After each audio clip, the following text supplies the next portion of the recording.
Welcome back to the podcast. My guest on this week's episode is Simon Graupner, better known as his alias Shelter Boy. Simon is a German artist with a very British sound, hailing his influences as the Beatles, Oasis, Arctic Monkeys and Jamie T.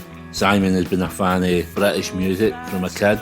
We spoke about how he got into music when he was younger and what life was like for him growing up in the old East Germany and the problems he faced there. Simon has 2 albums, his first one in 2021, Failure Familiar, and his latest one which came out at the end of April called Mercyland.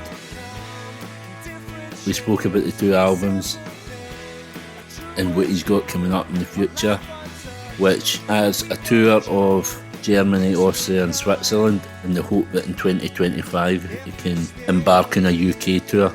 And as usual at the end, Simon picked his heroes. I hope you all enjoy the podcast. Please keep liking, sharing, commenting and subscribing, but most of all enjoy the show.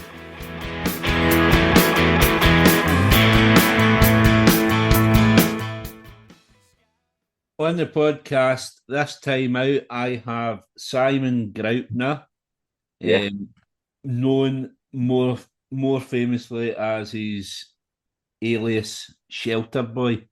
That's how he's known. He's a German musician with quite a British sound, I would say. And we're going to talk about his career, how he came to get into the music industry. We're going to talk about his new album that's not long out, and we're going to touch on his heroes later on. But what I like to do at the start, Simon, is I like to go back to what life is like for you as a young boy growing up and how that kind of shaped your career into music. Sound. That was the question, right? Yeah. That was the question.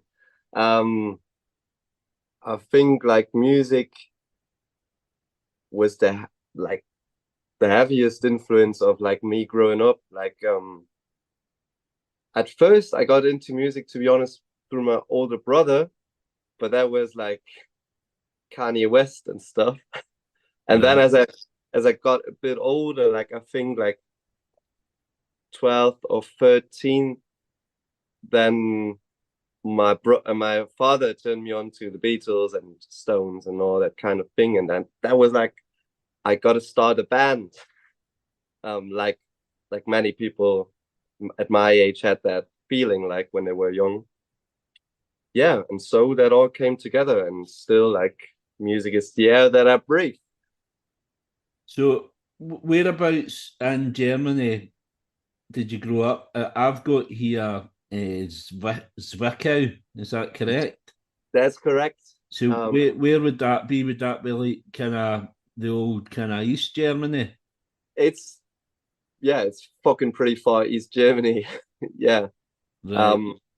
Rough place though. Like we still have a lot of problems with fascists over there. That's a big thing, like, and that also was like a big problem for me growing up.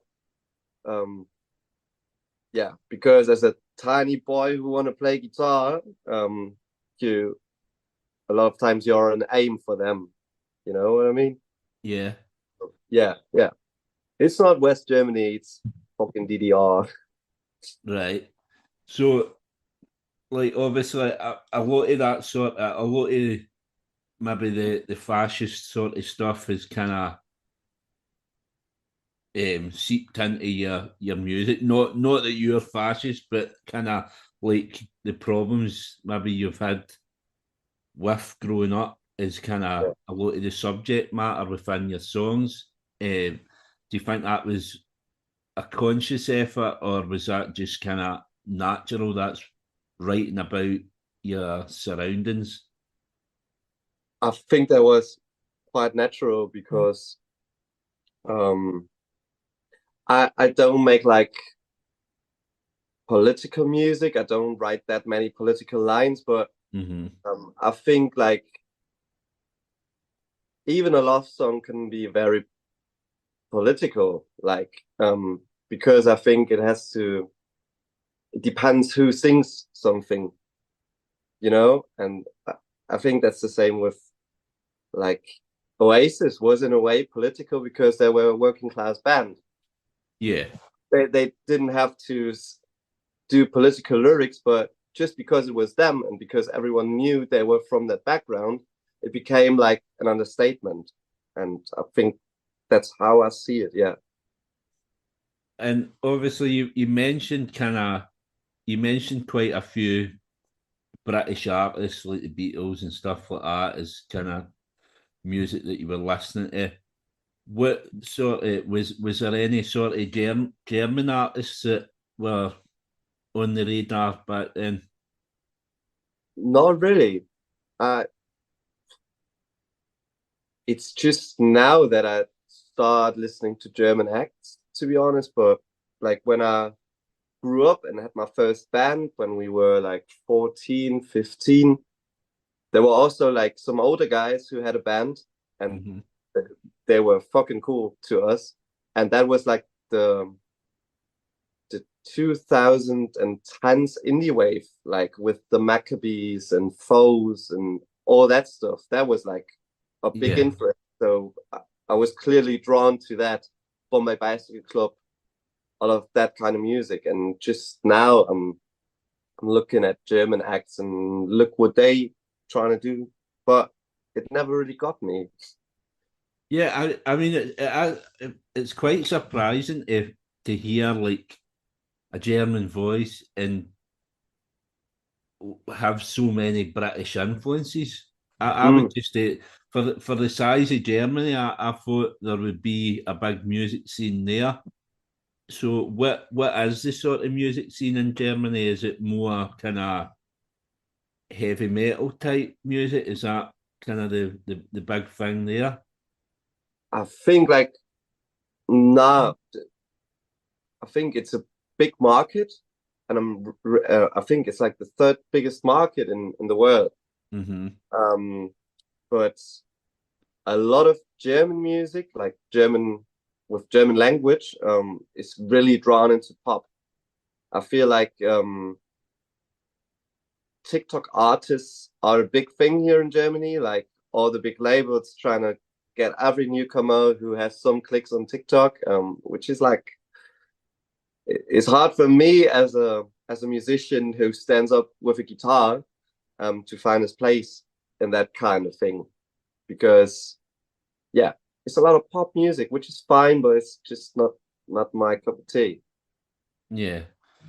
So how did things then kick off? Obviously, a scene that you started like your first band as a teenager. So how did you kind of find the rest of the band? Was that through school?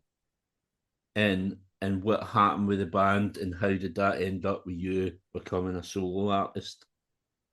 Um, I mean, I grew up in a small village, and you know everybody. And if there's somebody who's trying to like start playing bass guitar or something, you know it. And I heard from that one guy, so and then we all got together, but like yeah, mostly through school, and we played a couple of years, and we were not that bad. But like when I think I was 18, the other guys were a bit older.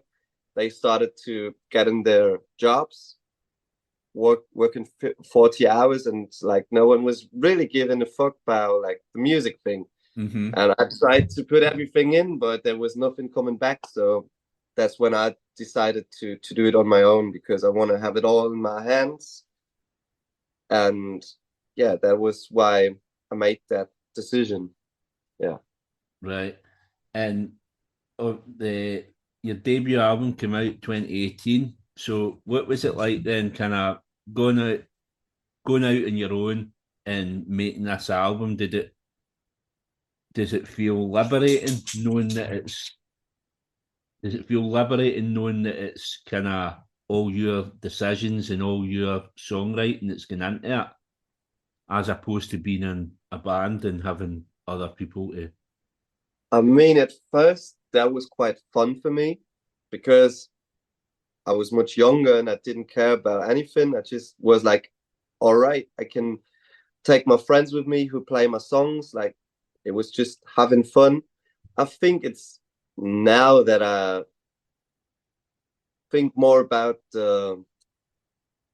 um, the pros that a band has when it comes to topics like taxes. Because an old band, there was that one guy who was familiar with that.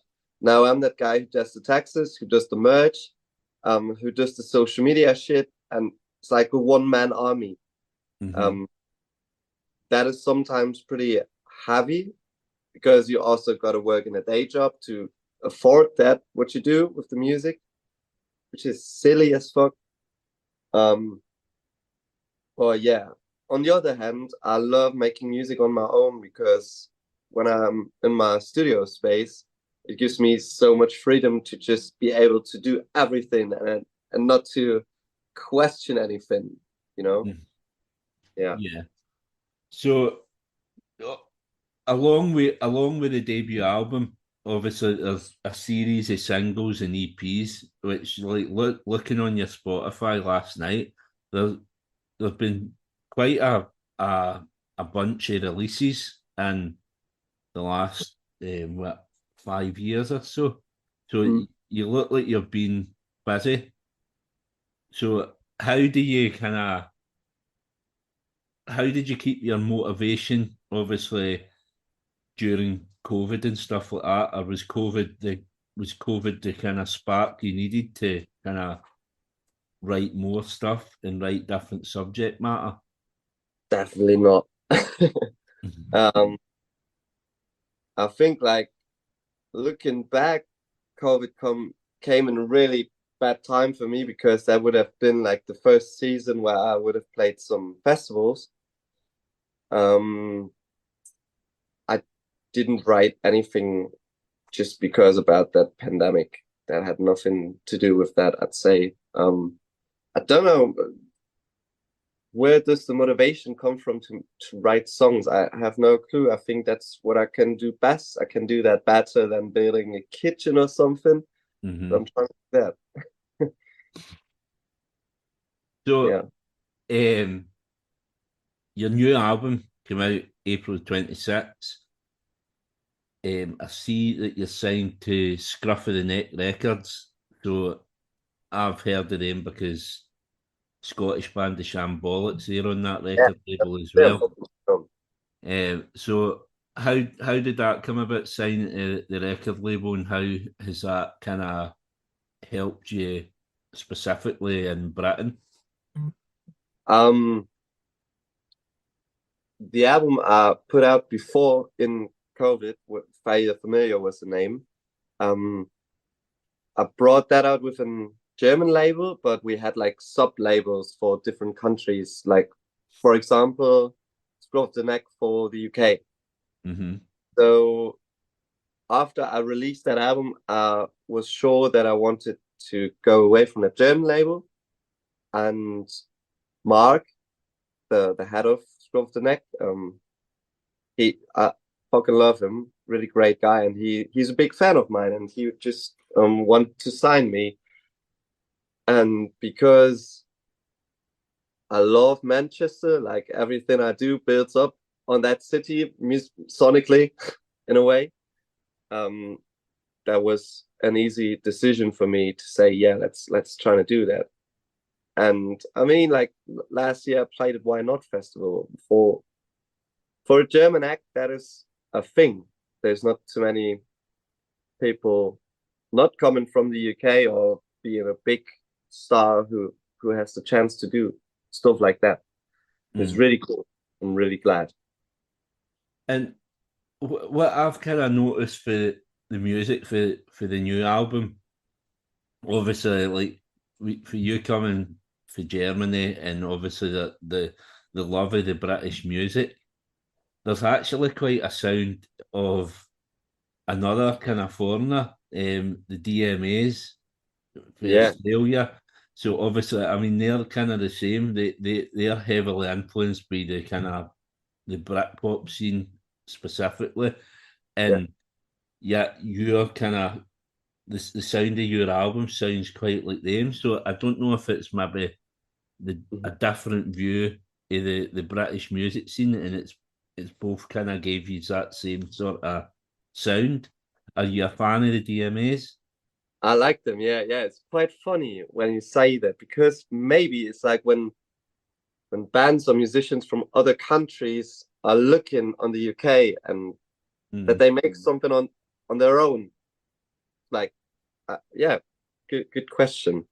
I think that's true. Yeah, but on the other hand, like my last record sounded much more like Britpop music, like big hooks and heavy guitars. I think that new record is a bit more fragile and more like tiny bits, tiny guitars, like everywhere something's popping up. It's not like Yeah, four chords, I give it to you in the face, which is cool. But yeah, I think I tried something different with the new record. Yeah. and obviously, like speaking about your love for British music, Yeah. on the album, there's one song called "Jamie T Forever."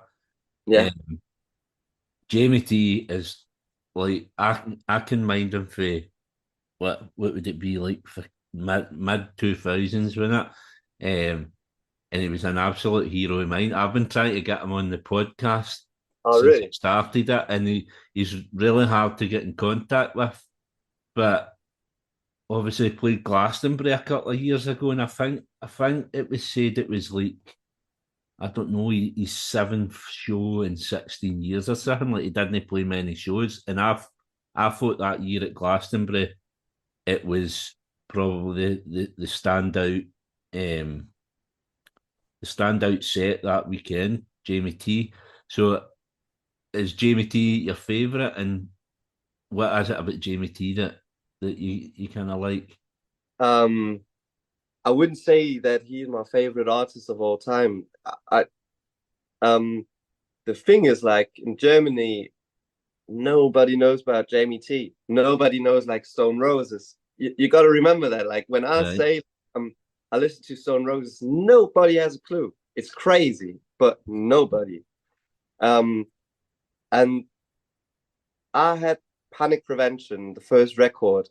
I got it from a friend of my brother when I was like 11 years old or something. And that is heavy music for an 11-year-old. Yeah, But I used to listen to that on the bus to school. And that was the memory I put into that song.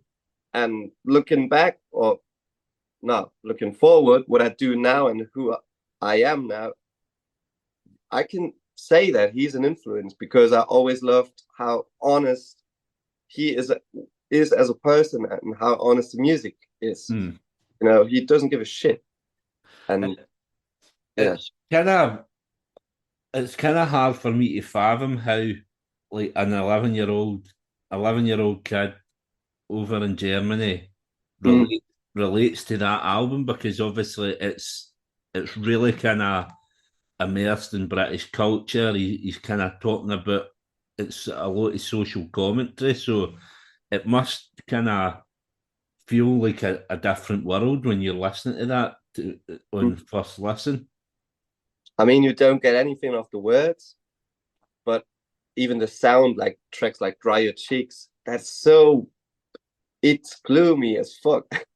Mm. Um, but yeah, that was, I have a clear picture in my mind when I think of that.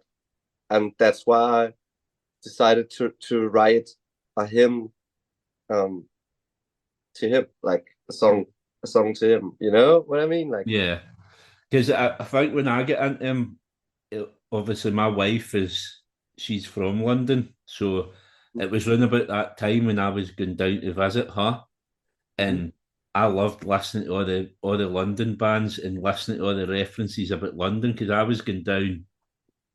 I was maybe going down for a week and spending like days just walking about London myself, and I was going to all these places that I heard in the songs. It was brilliant. Uh, That's brilliant. Yeah. so. obviously the album is, as I say, it came out April the 26th. How do you feel it's went down? What sort of reception has it got both back home and over here? Um, the reaction was only positive. But I think I'm really glad that it's out now because it was quite a long process of releasing it. Too long, far too long. It was really getting on my nerves. And I'm really proud of that album because I think it's got many good tracks, but I think like the reception, it was just for me not enough. I feel like more people should have listened to it or should still listen to that record because yeah, it's good. Yeah, it's more than good. It's an absolute classic. I love it. Thank you, mate. I love the artwork. I love everything about it. It's the artwork's really kind of colourful, and Thank you. on top of that, obviously you're touring. You're kind Yeah, of touring and support it, and I think you got a couple of festivals this summer, and then you got a tour in October of Germany, Austria, and Switzerland. yeah. What's coming after that? Will there be any kind of like UK tour? I hope so. That's what I'm wishing for. I think we're gonna play like we play in Brighton next weekend for the Great Escape Mm-hmm. and at Why Not Festival, same day as Jamie T in August. Right. So if the If the stars are stars align, yeah. right, I'm gonna meet that man. Which Well, would remember if you do meet him, to pass on my details because I'm really am dying to speak to him for the podcast. I think it'd yeah, be definitely. because he doesn't do many interviews. I think he'd be a fantastic guest to Yeah, speak to. yeah. So we're gonna do that this summer, and I hope that we get some UK dates. But it's like everything, it's just a question of money Mm, um to afford something like that because I think I won't sell many tickets in the UK when it's my first tour. So you gotta find money to make it happen. That's always the issue because I love playing live, I love being everywhere in the world, but gotta afford it. yeah. And what's coming next musically? I ain't sure yet. This is like the first time for me that I've not written much because there was a big thing with the taxes, which Mm, stacked me. And yeah, a lot of different work like for the album. So yeah, let's see. I'm really stoked and hyped to go back in my studio space and write some tunes. What it's gonna be like, I don't know. I really don't know. right. Well, I'll be looking forward to whatever you come up with next. Yeah, It's been an absolute pleasure speaking to you, and I hope thanks. all my listeners kind of go and check you out because yeah, it was one of the best discoveries I've made this year. I didn't think a German that likes British music. I didn't expect it to be what it is. So it's an absolute gem I find. So if all my listeners can go out and check you out, that would be ideal. And then we'll get a sellout UK tour. But so the last bit of the podcast, obviously, it's called Time for Heroes, in honour of my favourite band, the Libertines. Yeah. So- Think about but that new record. yeah, and Good. what I like to do, obviously, my guests they pick four heroes to come for dinner. Any heroes, dead or alive. They can be musicians, sports people, family members, whoever you want. Four heroes. Why they're your heroes, and what would you cook for them? Okay. I'm gonna be the cook. All Just to right. see how good a cook you are. I'm just starting like since the last year. Um, all right. Let's start with I I think it's gonna be very big names, but that is this. I'm gonna pick Bob Dylan Mm-hmm. because I'm a fucking huge Bob Dylan fan, and he's like the Grinch. So it's gotta be you're saying that how he acted in the 80s. What was it? Music for Africa, that We Are the World thing. Like if he's Uh-huh. gonna be like that at a table, I'm pretty interesting what he's putting on the table. So next one. Was what you were talking about there? That music for the world, was that documentary? It was on Netflix where they all Yeah, recorded. Do you know? I recorded a podcast yesterday, and one of my guests picked Prince, and that's what we get talking about. He'd never seen that documentary, and we were talking about. It's funny how that's come up like two yeah, episodes in a row. it's so crazy. It's like what a fucking documentary. Amazing. Yeah. Yeah, Yeah, Netflix they're definitely good at the hands, aren't they? I love all the music documentaries. yeah. I can watch it a whole day just of music documentaries. That's like best thing ever. Mm. Okay, so we have Bob Dylan. Should have made up my mind a bit better for that question, but I'm gonna improvise a bit. Um, Next one I put on the table would be Pep Guardiola. Pep Guardiola, did you say? Yeah, yeah, The Man City manager. yeah. Because Brilliant. also documentary on Netflix. I've watched that documentary where from the season where they took the triple, Yeah. and that is fucking insane how he's acting like pre-game, and yeah, very impressive. And I don't know what it is, but sometimes that makes me like really want to do the music thing to see how he pushes the players, and that like having Pep Guardiola opposite side, Bob Dylan. What is coming there? Yeah, that's fascinating. Yeah, Just think about that. It's fascinating. What I find with the that documentary, and obviously there was a previous one on Amazon as well. See when he's in the dressing room and he gets angry with the players and things. yeah, He talks so fast. yeah. He gets so angry and he talks so fast, and I think to myself, how do the players even know what What he's do saying? Because yeah. he's so angry, and it's And I sometimes it just don't make sense. Like he says something, and on the next sentence, like yeah, contradicts it. it's really crazy. But yeah, it worked, right? It worked. Yeah, yeah, it did, man. They are a good team. I mean, they wouldn't be my favourite team, but you can't deny what he's done with the players. Yeah, yeah. And I think like when you watch the documentary, what was standing out for me was like how the chemistry in the players is like, which is really that was is a team, you know. I'd say that. Yeah, yeah, definitely. I mean, because you think it, you get all these different um, people from all different countries. There's Yeah, different age groups, and like you look at the goalkeeper Scott Carson.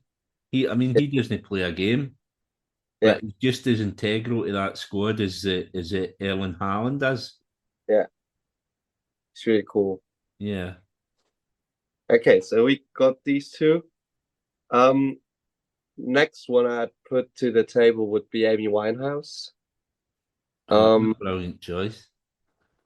because I don't think we need to talk about how amazing she was, like what a fucking voice that was. Yeah. But just imagine her writing with Bob Dylan or Bob Dylan writing songs for her. That would Mhm. be fucking beautiful. I could imagine that. Yeah, I mean, she did she do? She done a song with Paul Weller, I think, which Did that she? I think so.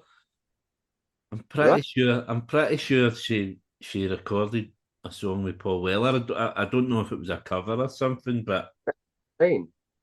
Okay, great. Okay, last one. Pretty. I mean, I gotta go down that lane. It's gotta be Liam Gallagher because he's cool with Pep. So we gotta have like friendly fires. Um, I think he can like connect all of the three people at the table. Like, mm, yeah, obviously when this comes up, when people pick a Gallagher, I always ask them why they've picked that one over the other one. What is your why do you favour Liam over Noel? um, I mean, he's better looking. I like clothes. He had got a good taste in clothes. Mm-hmm. I, I think like over the last years, like when he released his first new solo record, Wall of Glass, I think he made quite a, don't know if it was PR ways or not, but I think he made a good change. He's not that rude guy anymore. He's like, but it's not. It seems that it's not pretentious, but nowadays he looks like a guy you want to hang around with, you know. Yeah, And I really respect that.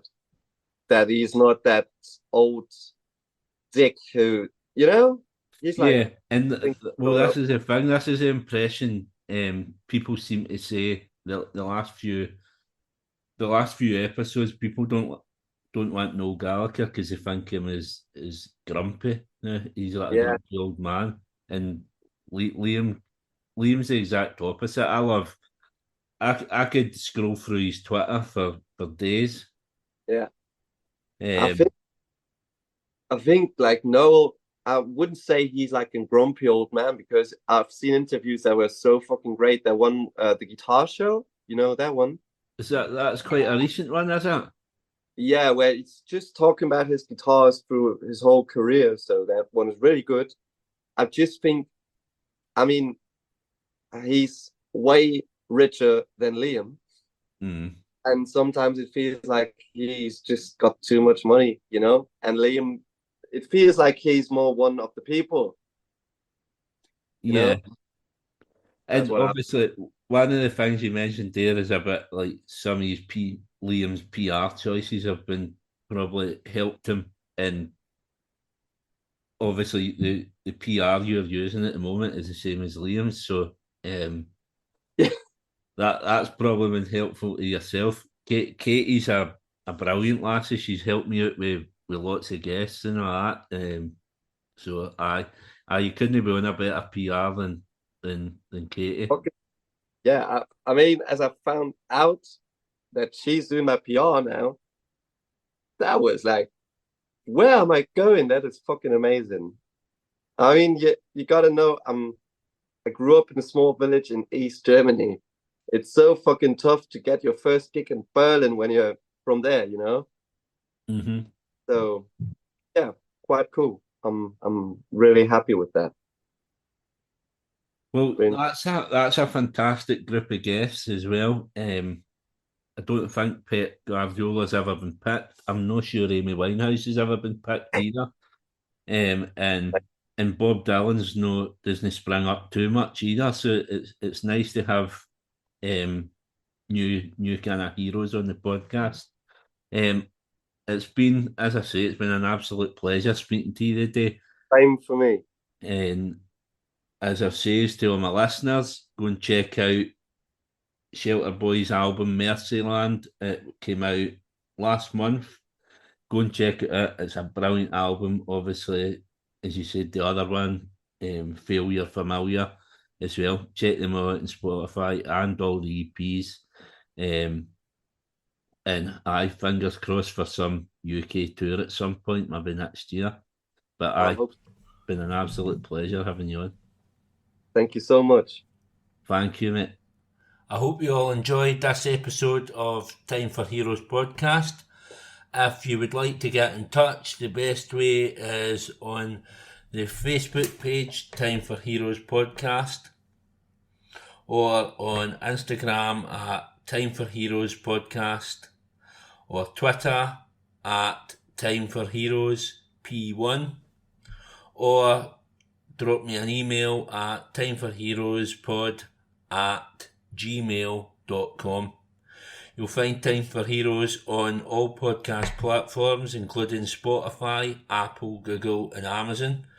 Please leave a review where you can, share with others, and more importantly, enjoy.